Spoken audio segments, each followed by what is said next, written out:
Welcome, in front of me is a Motorola Moto Z3 Play, and today I'll show you a couple tweaks and tricks that you can do on this device.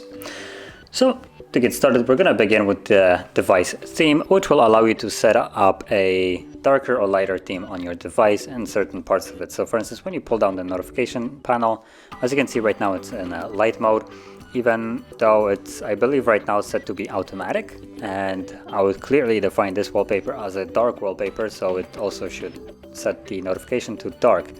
But you can basically go to the settings and then display to set it to be static. So let's go to advanced, scroll down, device theme, and let's tap on dark. And now when you go, hello, there we go.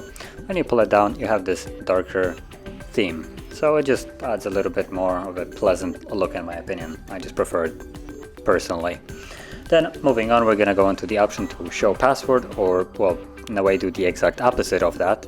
That's kind of how the option is called, but does just to get started, I'm gonna show you right now it's enabled, or well, actually disabled. So show password is disabled, and as you can see, when you're typing in a password, there is no visible letter in your chain right here, as it normally would be visible for a second. And to set it up as it is right now for me, you would go into the settings and then to security and location, scroll down, go to advanced, and there it is. So it's show password, and just disable this as it is right now. And you will then be able to, well, not show your password in a way as you're typing it. And then moving on, we're gonna go again to the security option, which is the screen pinning. So it's already enabled, and let me just quickly show you how to enable it, because you can turn it on and just kind of forget about it till you need it. So let's go back to the security and location, again down, advanced, scroll down, and you have the screen pinning right here. And you want to turn it on, and then also make sure that this is checked on as well, otherwise this option kind of defeats the purpose. When you turn this on, it will actually prompt you to put in a pattern. So if you don't have one, you will have to basically set up one. So you will have a choice between pin, pattern, or password. Choose whichever one suits you, it doesn't really matter there. And then once you have enabled both of them, as an example, someone wants to call someone from your phone because of whatever bogus reason they have, so you can open up the dialer, tap on recent, tap right here, pin the app. And as you can see, it gives you a message how to unpin it, and even if you try to leave it, it will basically show you how to unpin it. And basically, if someone is trying to be sneaky and has a little bit more intelligence than a typical jellyfish, they will probably be able to read this right here and unpin it. But if you unpin it now with that option, it simply locks the device and you need to put in the pattern. So if that other person doesn't know the pattern too, they're basically stuck on the lock screen, and without it they can't really leave it. So just a nice way to make your device secure if someone wants to use it and you just don't want them to be ravaging around in all the other places where, well, they shouldn't be. So moving moving on, we're gonna go into the animation speed, which just allows you to change the animation speed. Now, inherently there is no setting, I believe, for this on the phone, but you can find it in the developer options, which are hidden. So let's go into the settings, scroll all the way down to system, about phone, and then tap on the build number 7 times. Now for me it says no need, I'm already a developer, but for you, once you tap on it 7 times, it will give you a lock screen where you just get to put in the pin or pattern if you have one set. If you don't, it will just tell you you are now a developer. And from there, let's go back, and you should see developer options somewhere in here, and there it is. So I'm right now in settings and system. So let's tap on developer options. From here, scroll down past like halfway. I think I already passed it, there we go. And you have these 3 options. So window animation scale, transition animation scale, and animation duration scale.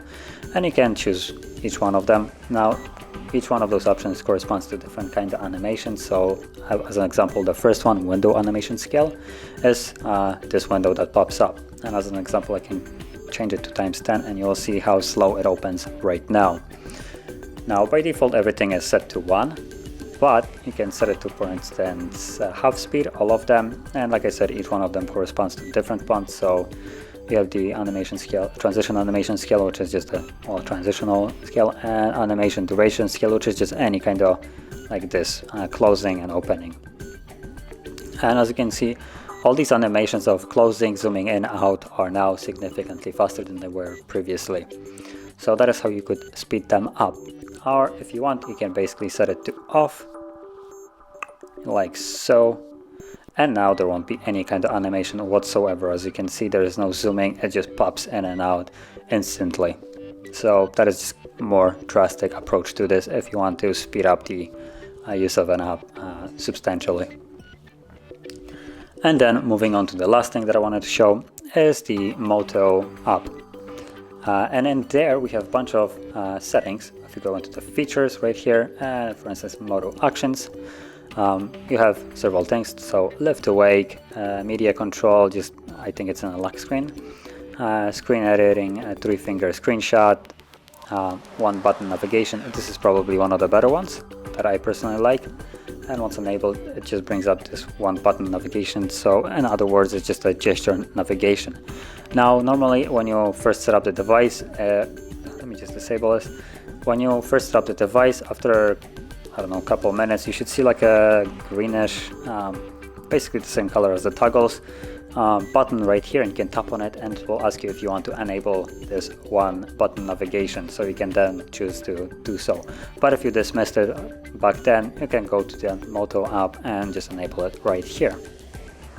But as you can see, when you go down, there is several other options. You can also go to Moto display, so you have a few things to tweak around if you want here. But personally, I find the gesture navigation the best out of all of those.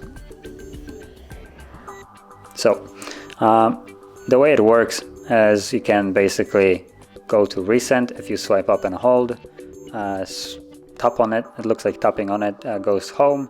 And also if you want to go back, so let me just open up, you can slide to the side, because I believe there is no side swipes. So depending,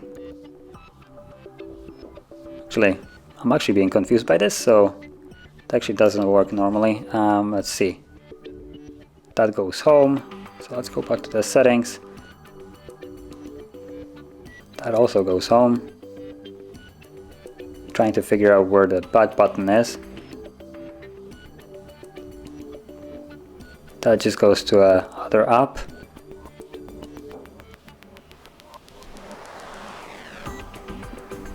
Okay, let's just probably do the smart thing and read how to use it. So learn more, there we go. So navigation, cool.